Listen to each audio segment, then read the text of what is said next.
ছোটবেলায় সে বলেছিল, আমি কোথাও যাব না, বাবার হাত ছাড়ব না, মায়ের চোখে কখনো জল আনব না। কিন্তু জীবন তো প্রতিশ্রুতির হিসাব রাখে না।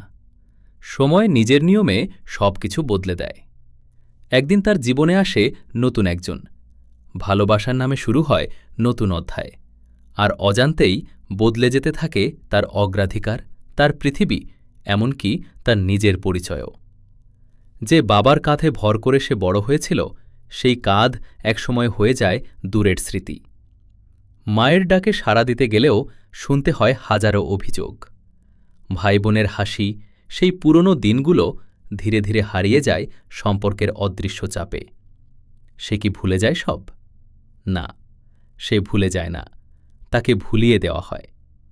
প্রতিবার মনে করতে চাইলে জ্বলে ওঠে অজস্র অদৃশ্য কষ্টের আগুন। একজন পুরুষ তখন যুদ্ধ করে। এক পাশে রক্তের সম্পর্ক, অন্য পাশে তার ভালোবাসার মানুষ, আর মাঝখানে দাঁড়িয়ে থাকে তার নীরব আত্মত্যাগ।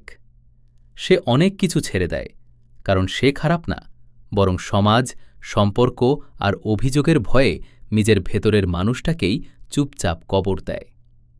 তবুও একদিন তাকে শুনতে হয়, তুমি আমার জন্য কিছুই করো নাই। কিন্তু সত্যটা হলো, কোনো পুরুষই চায় না তার শিকড় ছিঁড়ে ফেলতে। তাকে বাধ্য করা হয় একটা নিঃশব্দ যন্ত্রণার গল্প লিখতে, যে গল্পে মেয়েই কোনো কর্তালি, আছে শুধু অদেখা ত্যাগ আর অপ্রকাশিত ভালোবাসা। আপনার কি মনে হয়, একজন পুরুষের এই নীরব আত্মত্যাগ কি আমরা সত্যিই বুঝতে পারি?